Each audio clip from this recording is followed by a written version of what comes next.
program is intended for mature audiences. Ooh, yeah. Welcome to Flesh Wound After Dark. Ooh, yeah, wunderbar.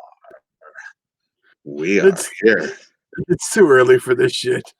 It is. I know. Even I wasn't that enthusiastic about it because, we are recording. We usually record at night, but yeah, we're smack dab in the middle of the fucking day. Quarantine time, though. Haven't been up that long. So, Yeah. So, but it's hard not to be enthusiastic when we're talking Andy Sedaris. So,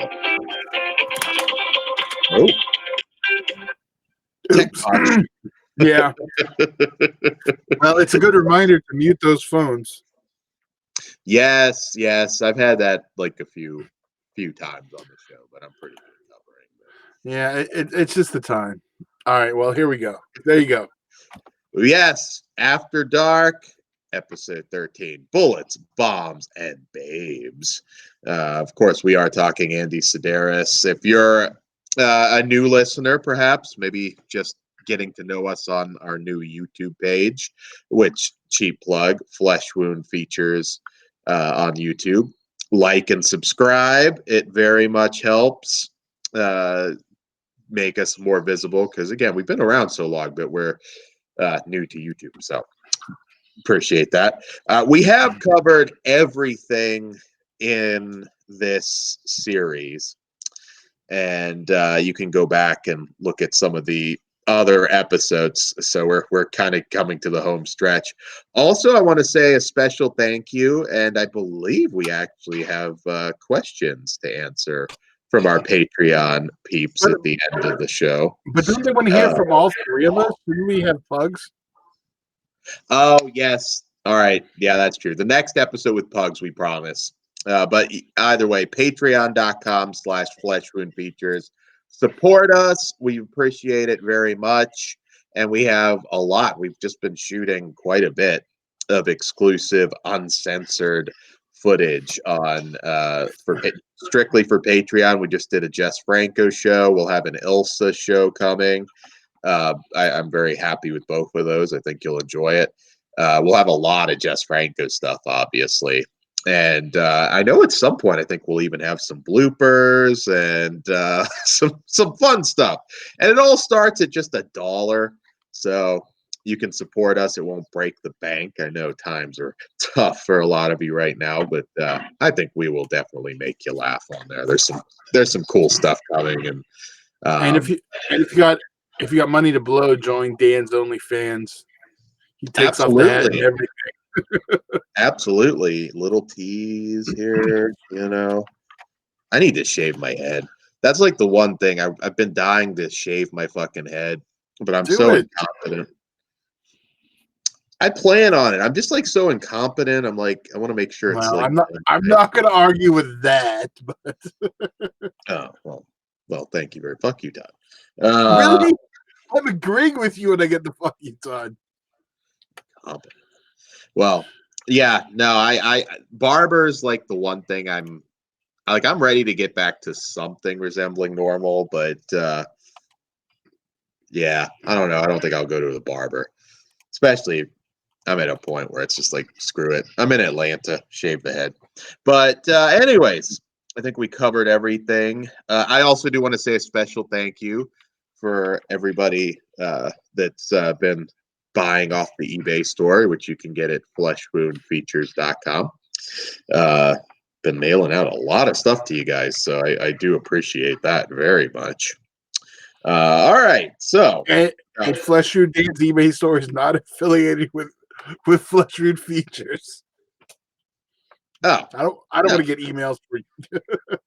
Oh yeah, that's okay. Yeah, no, I at some point, yeah, you can even. Hey, if I got an OnlyFans, I can do the dick cast. Sell like our own. Nobody wants that. Okay, on that note, I would. Right, it's a good note. Hard hunted. Get it? Nice. Yeah, you got to hunt for it. Good one, Dan. All right, so why don't you? Gotta fucking always have the last fucking word. God damn it. All right. So, our first film of the evening, of course, is from director Andy Sidaris, and it is Hard Hunted. And this one's from 1992. The screen heats up when three hot agents team up to avert nuclear war. Centerfolds Donna Spear, Roberta Vasquez, and Cynthia Brimhall star in this erotic action adventure. After smuggling a nuclear trigger from China, arms dealer Martin Kane offers it to, I'm sorry, uh, China arms dealer Martin Kane offers it to a violent Mideastern leader. Before the sale is final, however, a special U.S. agent goes undercover to steal it. But when she's murdered, it's up to secret agents Donna, Nicole, and Edie to save the day. Between battles, they find time for some erotic R&R that gives new meaning to the word action. Suspenseful and sexy, Hard Hunted is hard to beat. Hard. All right. It's actually, I just noticed some errors on that synopsis.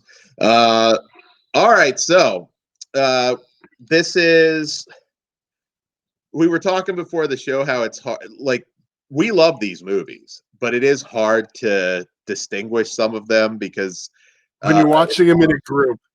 Yes, because a lot of these are weird because you have recurring characters. Of course, Donna and Roberta have been with us for a little bit at this point, but like they're the same characters, but then you'll have actors come back as different characters. Well, Roberta started off as one of the villains, and now after the next one after, she's a good example. I mean, Julie Strain, which we'll talk about. Yeah, we'll get the Julie Strain era, which we start to get into later. Yeah, it is. So it's like, well, wait a minute. Like even sometimes when you're watching them together, I was like, oh, okay, he was a Russian, now he's Scarface. So if you would have watched them when they were coming out, it was a little bit, different. Yeah. Because some of them are connected, some of them kind of are connected. You have continuing stories from one to the other, but yeah, it's a whole thing. It's like his troupe of actors. He adds some, removes some. It's come a long way since Malibu Express. Yeah, it's funny, and then you have like the Big Show face and heel turn sometimes that really make no sense. But yeah, it works. It works. So Hard Hunted definitely continues the trend. Similar feel. I always say for anybody like that might be listening to this before you've listened to the other ones. These films are not what I would call dirty. They're definitely like OG late night cable, but they don't get too bump and grindy right yet. They're titty flicks in a way, but they're not. You know what I mean? Like you could watch this with maybe a group and not feel weird. This one I particularly enjoyed because Al Leong plays one of the villains. If you don't know the name, you absolutely know the face. And I do feel some of the camp, like when you go back to like Malibu Express, that is like one hilarious campy movie. As you get into the 90s, it's still there, but it starts to wane a little bit from that. But you still get a lot of similar themes from the other one. There's always like helicopter, drone action, a lot of explosions, and in this one, you have one character that seems to be like a younger version of John Voight's character from Anaconda. I'd like to think he probably modeled his performance in this. I had a really good time with this. It's the villain in this one for me was a little weak though. Yeah. The Kane character, it to me was I don't know, not really chewing the scenery. This would have really benefited from like a Billy Drago, which it's a crime that Billy Drago never became a villain in this. But you know, I dig this one. I can't say this one is like among my favorites. I'm kind of weird. Like I really like the early ones, and I like the later ones when we get into the Julie Strain era, I guess I'll call it. But nonetheless, for me, Roberta Vasquez is my girl. I think she's adorable. I'm gonna say, are you a Donna Spear guy, Todd? No, I'm out of these two. I'm Roberta also. Oh, cool, cool. I've never. I'm kind of curious what she looks like now. I think she's one that's kind of dropped off the map, so I don't really know anything. But yeah. So, what to rate this? You trying to find her? No. A live stock fest. No, I'm producing. That's what I do. Yeah, if we can find a picture of her, maybe at some point we'll put it up. But so, anyways, this one, I'm a 3. I like it a lot. It's certainly well above average for this type of action film, but it's not my favorite within the Sedaris films. What say you, Todd? I'm actually with you on this one. I'm a 3 also. Mhm. Excuse me. Not. It's Yeah. just a cough, guys. It's just a cough. That was a sneeze. So I have allergies today too, so I understand. I didn't have time to hide myself. So yeah, I'm a 3 also. It's worth checking out if you're already a fan of the series. Yeah, truthfully, like I always say with these, like if you like one, you'll probably like them all. Yeah. They're very Andy Sedaris films have a certain signature. Like if there were one that existed that we've never seen, you could probably guess that it was a Sedaris film even without seeing the credits. It's just he has that unique stamp. So our next film, coming just 1 year later in 1993, is Fit to Kill. Centerfolds Donna Spear and Roberta Vasquez team up once again as special agents Donna Hamilton and Nicole Justin. Filmed on location in Hawaii, this steamy action adventure explodes with turbo thrust excitement when a twisted revenge scheme entangles the feds in an international game of high carrot tug of war. But double agents and diamond decoys are no match for this dynamic duo. Bearing lethal charms and super tech weapons, the voluptuous crime fighters outwit their old enemy Martin Kane to unravel the mystery of the lost Alexa Stone and bring the real villains to their knees. All right, so this is what I would call the start of the Julie Strain era, but we do still have the not the original, but we have up to this point the same kind of cast. This one is kind of an end of an era in a lot of ways because as we get into excuse me, as we get into the other films, it sort of reboots itself somewhat. So I dug the the K sexy radio as a front for the agents. I thought that was pretty funny. How we have the girl in the hot tub that's just always randomly topless for no no particular reason. And man, I love Julie Strain, man. Like she's one of my gals. It's so sad. I know she's kind of not doing very well right now, health wise. But man, it makes me smile. I loved. You can tell, like, acting skills are only at a certain level, but man, she has enthusiasm, and you can see that she's having fun. I liked how she was taking a page out of William Sadler's book in Die Hard 2, where she was kind of doing the nude Tai Chi sort of routine. Yeah. I mean, there's moments with her too as we get into these films where, like, you can see the smile. You know what I mean? Like, she was just having a fucking ball. I still don't like Kane as the villain. I really don't. I don't care for that actor. It's not like, I don't know. He's not really chewing the scenery like I'd hope for. But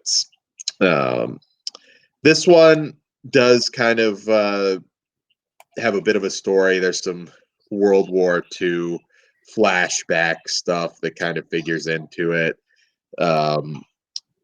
I don't think the storyline is really why most of us watch this. It's again, well, we know Dan doesn't.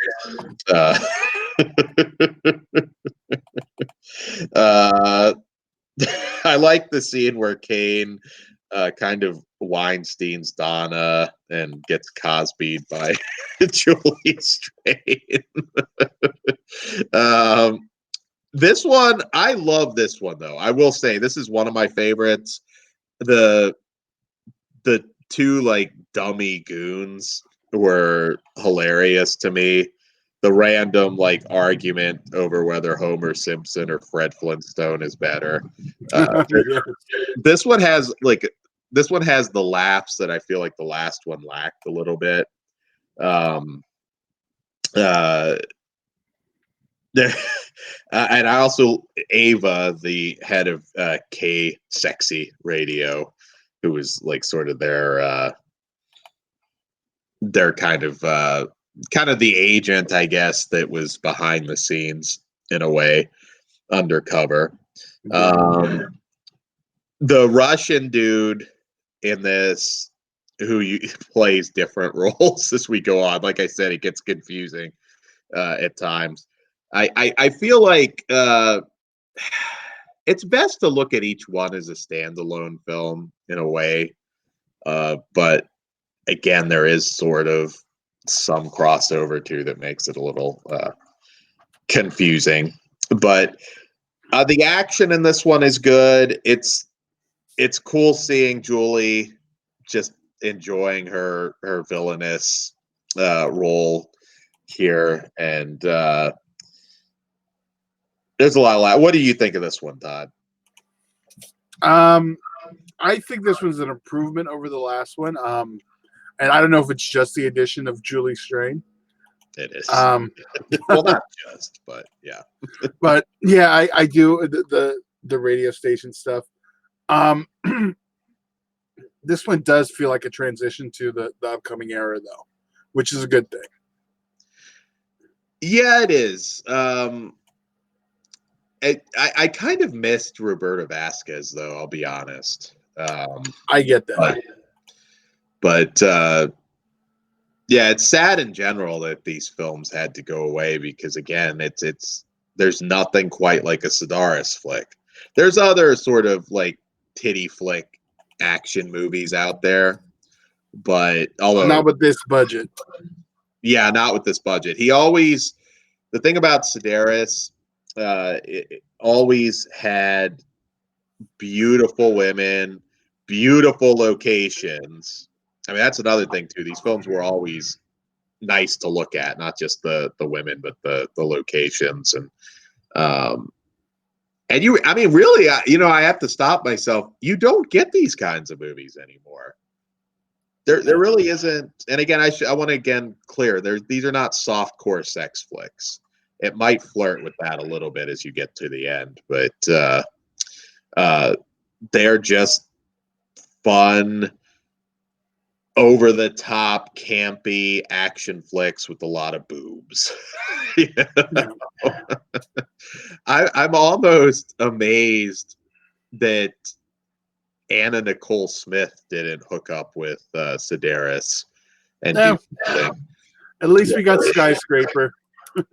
And To the Limit, yes, she did essentially do that. But yeah, no, Julie Strain and Anna Nicole Smith, that would be cool.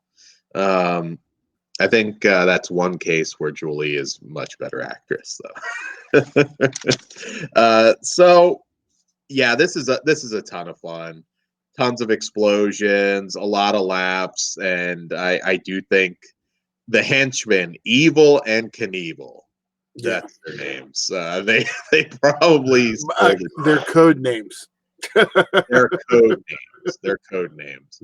I had forgotten how funny they were. Like when they were Yeah. like trying to get a deal on buying that like remote control car, and they were getting worked by a toy store guy. Yeah. Yeah, I had a lot of fun. So again, I always have to say like we rate on like sort of a curve for these types of movies, but this one's a 4 for me. I like this one a lot. It's very entertaining, and you will have a good time.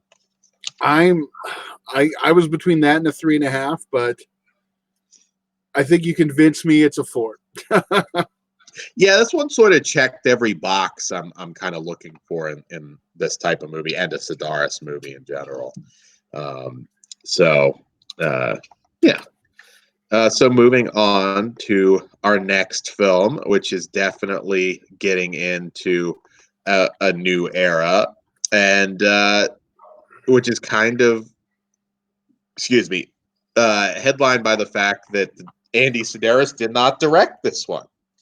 This is actually directed by his son, Drew Sedaris, and who also worked on all the other films. So it's still very much a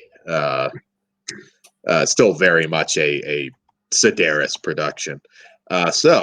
In a suicide mission during the American Civil War, 2 soldiers discover gold, which was buried on the root of a big tree somewhere deep in the woods. More than a century later, 3 federal agents in the same forest are on a mission to bust a drug manufacturing operation run by the ruthless criminal kingpin Santiago and his men. However, an unexpected complication will lead to their suspension. Out of sheer luck, the operatives unearth the hidden treasure while on vacation, and from that point on, trouble ensues as Santiago, along with the duplicitous, corrupt agent and his deadly personal assassin, Jewel Panther, will hunt them down one by one. But can brute force alone stop the expert and lethal agents? All right, so again, this is the start of a new era now. We do not have the same girls. No Donna, no Roberta in this one. So this is totally going into new territory. And this one's funny because you have Rodrigo Obregon, who played the Russian in the previous one, the good Russian in the previous one. He now plays sort of a Scarface type villain. He goes from Nikolai Volkov to Razor Ramon, basically. And really sad news. He actually passed away last year at a fairly young age. I don't know. Nothing like Dan to bring the mood down. I know, I brought the mood down. But, it's not like a household name, yet he was a big part of these films. I guess he had cancer, but no, that's unfortunate. He still remained pretty active up to his passing, though. So, but yes, he remains immortal in the world of cinema. He does. Absolutely. Absolutely. I feel like the fact that these films are coming to Blu-ray from Mill Creek, which is very easy to get a hold of and relatively cheap. You're not going to break the bank on these movies. I think Sedaris is kind of finding a new life and new fans, because I know several people who have started watching these through the Blu-rays and just been like, oh wow, this guy was really fun. They don't. I don't think I've mentioned it before, but I mean, you can also, if you want to sample them, they are on Full Moon streaming. Oh, really? Unfortunately, they're all the full screen versions. They're not the new remastered ones. Yeah. I mean, they still look fine. I did spot check them. I mean, but the way to go is the Blu-rays. But the Blu-rays, or I mean, I think you can still get the set with all of them on DVD. well, that's also full screen. Oh, it is. Oh, yes. Never mind then. I thought the last one they might have. No, they've all just been the same disc repressed. Yeah. All right. So the Blu-rays are well worth it. You can get them for like $10. So, highly recommended is for. And I'll be honest, I won't be shocked to see a budget set down the line with all of them once they're all out. Yeah. Which I know some people tend to like, oh, well, I'm just going to wait. This is one of those cases where it's like, I'm going to buy them because if they don't sell well, maybe we won't get them all. So. Yeah, you're absolutely right. I was worried about that at the beginning. I'm like, I wonder if we're just going to get the first few. Mill Creek is not exactly the, a giant company in Blu-ray releasing, but they're cheap. And I'll be honest, lately I haven't had a whole lot of complaints. They've done a pretty good job with this stuff. All of the intros, which from the director and Julie Strain on all of these releases, are ported over, and they're very well worth it because Julie always hams it up, and there's some nudity there too, which very well. Dan's already finished by the time the opening credits roll. I finished like 2 or 3 times, man. It's Julie Strain, dude. But all right, so let's talk Enemy Gold. So therefore, Dan will not be at the funeral. That's messed up. So Enemy Gold, Julie chews the scenery in this one, and she is so much fun. This one really now kind of feels like standalone and the start of something different. Yeah. I thought this one's fairly, ambitious. We get some Civil War flashbacks, and then the whole like treasure subplot here was really good. This is also the start of new faces. We see, of course, while Julie's back, and we see Susie Simpson, which is a name some of you may not remember, but she's really good here as Becky, sort of the main girl. I do kind of miss the old ones, but this definitely carries on the tradition, and I can see maybe they felt it was time to stand out a little bit and do something different. Our Scarface villain does get his moment where he gets to enjoy 2 girls in the shower. So a life well lived. This one starts to flirt with a little more softcore type action. It's still, none of these are what I would call a softcore flick.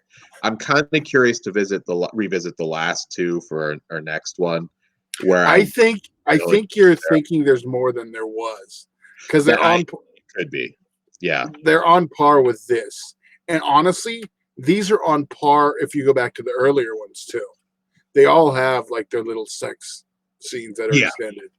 So I don't think really it's changed over the course. I think that's something in your brain, but we'll find out soon. It could be. I feel like just a touch more on these when Julie gets into the mix, but and I like the scene where Todd offers his face for Julie Strain to sit on, and we get to see her kind of fuck him up with their kung fu skills. For the record, that's more of a Dan, but I'm not going to ask. That's a Todd. I would never steal your gimmick, sir. Why would I ask? That's like totally not my gimmick.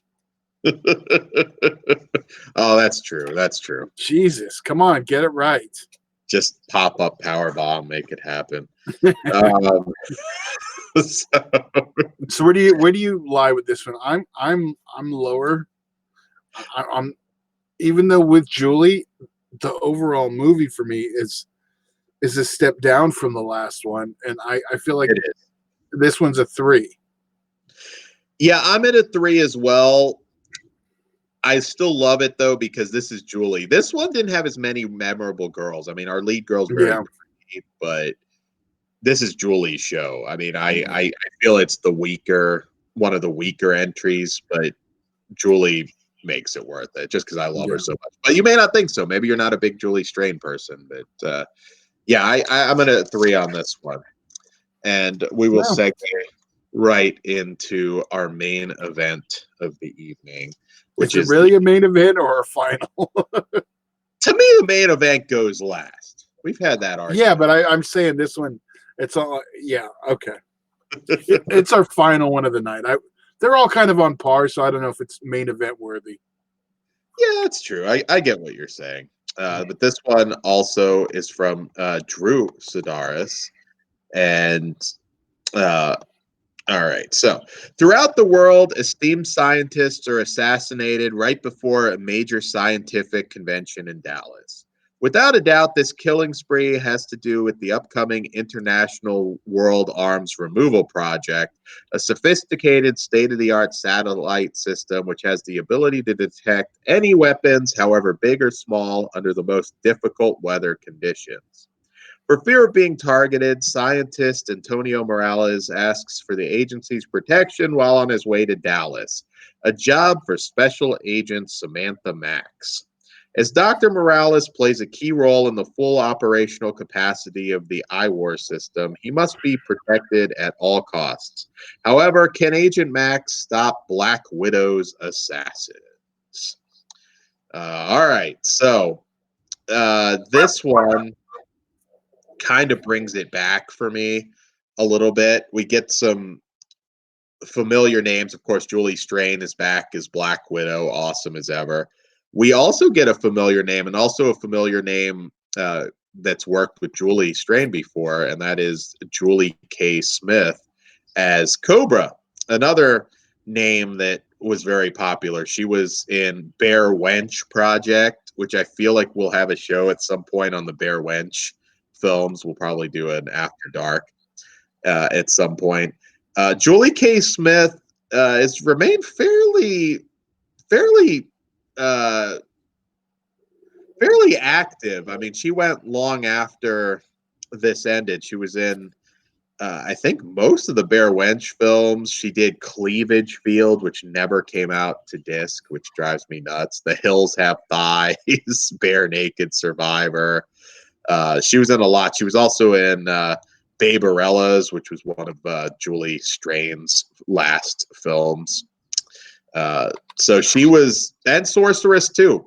There was something. Julie K. Smith was always in a lot of Julie Strain stuff. And I have to say, she's freaking gorgeous in this as Cobra. I love the opening scene where she was kind of seducing the Asian doctor slash businessman, whatever he was. This one was the right mix of everything for me as well. There's some just funny from the guy blowing up while he's like putting on the golf field. I love Cobra and Scorpion, Julie's girls here. Everybody's beautiful to look at. And I should say Wendy Hamilton played I'm getting them mixed up. Cobra. Was it Cobra, I believe. She was one that was more fly by night. I want to say she kind of bowed out. She played Scorpion, I'm sorry. Julie K. Smith was Cobra. Wendy Hamilton was Scorpion. And Wendy was one that kind of made her mark. I mean, she was in like Ski School 2. She had a small role in Warlock, the Armageddon. But she really didn't do a whole lot. like Midnight Temptation. She did like most of her stuff within like a couple years, and then she was just gone. But she was quite memorable as well. On the eye candy scale for me on this one, it's a 5 because you get there's something for everybody in this. And it's also pretty ambitious. You jump from Cape Town, South Africa to Hong Kong to, not that they filmed everything there, but to Dallas. This one's kind of all over the place. The action works, the eye candy works. Julie is Black Widow, of course, again. Hilarious. She had the line "rape these bitches and kill them," where it looked like, and then kill them, where it looked like she was holding back laughter. It's just fun to see her. It almost makes me sad, man. I feel bad that she's doesn't have a whole lot of time left, and but she's immortal in these movies. And I like the. Well, I don't want to spoil stuff, but yeah, explosions, laughs. This is a bygone era, dude. What do you think of this one? Oh, I'm sorry. I didn't know you threw it to me. You're staring at Julie's titties. It's okay. I understand. Hey, it happens. Yeah, it's another one. I think it's an improvement. Mm-hmm. But I don't know, this middle era, I'm just like chomping at the bit for the next two. I still have fun with all these, and I put this one probably on par with the last one. So I'm a bit higher. I'm at 3.5 on this. I thought I was 3.5 on the last one. Maybe okay. Well, I have 3.5 down, so that's cool. No, I this one's a little higher for me. I will say again. Oh no, Fit to Kill was 3.5. I'm sorry, the last one was 3. Okay, that's cool. No, it is hard to keep these together sometimes because, like I said, if you binge them all at the same time, man, it's like, okay, wait, what was he? Scarface here, or was he the Russian? Was he, that's the one thing about the next two. At least the continuity is pretty much intact for those two. Well, that's because we're getting into the Buff Daddy era. I know. See, you can call it the Buff Daddy era. I'm going to call it the Shea Marks era, but we know what Dan likes in that one. God damn it, Todd. I'm waiting for Shea Marks. Is that your girl? Another name one of them. About. Yeah, definitely a fan. I have to say, I really like Julie K. Smith. Maybe something in particular about this movie, but she looked damn good in this. And this one, I don't know, the tone, like I laughed a lot. I had a really good time with this one. But like I said, there really isn't a weak entry. If you like one, you will at least like them all. So, yeah. Yeah, man. More Julie Strain on Blu-ray, please. Rowdy Girls, witchcraft movies. Come on, Vinegar Syndrome. Get Rowdy Girls for us. yes. Get Rowdy Girls. I want to say, doesn't Unearthed Films have Unnameable 2 as well? I don't know if they do. I know that's out there. I want to say I initially heard they had both, so that might be one that could be coming from her. But, anyways, guys, we appreciate you listening. Please join the Horror Cartel Flesh Wound Radio group, or we will cut off your fucking head. Facebook group. Be sure to like the Flesh Wound Features Facebook page. And if you are listening to the audio version, remember you can see us on YouTube at Flesh Wound Features but you really don't want to. Video version. Yeah, of course you do. Of course you do. And like, subscribe, because again, it really helps us. So we appreciate it because we're brand new on YouTube. And again, patreon.com/fleshwoundfeatures. We've got a lot of stuff we've already filmed. We've got tons more we are filming. So We're filming more this week. Yep, filming more this week. We've got movie Cherry Poppers. We got the Jess Franco show. We've got an Ilsa show. We've got my movie Misadventures up there with, I believe, one more still coming from that, I think. So we got a new series we're about to start with that has to do with VHS, and we'll have Chris McGibbon on. We're still figuring out how. Yeah, but so we have some cool stuff. Absolutely. So check that out. Supporting us starts at only $1. We've got a $1 option. We got a $3 option, a $5 option. So won't break the bank for you. And yeah. What about the $10,000 option? There's the $10,000 option. And what do you get with that? You get my hat. And what do you get to do with it? Well, I'm going to say you list it as burn the hat. No, you burn the hat. You send him the ashes in an urn. Hey, $10,000, man. I'm good. That will pretty much fund the show for a long time. So and buy an urn. I'm just saying there are options there. If you just want me the hat. No, that's not what it says though. Well, yeah, but you know. If somebody's going to pay us $10,000, I'm not going to be like, nope, sir, sorry. Todd says I got to burn it. That's what it says. God damn it, Todd. That's the rules. If you want to barter a side deal for your hat, that's fine. But they buy it on Patreon. They join that level. You have to burn that motherfucker. Well, we will check with them first. No. If they spend that money, that's what it means. If you want to barter a side deal without them buying it on Patreon, that's up to you. But the moment they subscribe at that level, that hat is burning and we're getting the urn ready. Well, there we go. Whatever you want, guys. Whatever you want. You don't have to listen to Todd. So just saying, look, it's nice. It could be on your head right now. Very nice hat. So that's all we have for you this evening. Please join us again. Lots of good stuff coming. We are also going to be doing at some point rare horror movies. Rare. Some are rare, some are kind of lost, depending how you look at it. But we've got some really cool shows coming up. That's why I was talking about the VHS when I was trying not to elaborate. For Dan, that never takes a hint. So I'm just teasing some cool shit. But anyways, I won't spoil anything. All right. Well, we're out of here. Come on. We're out of here. Good night, guys.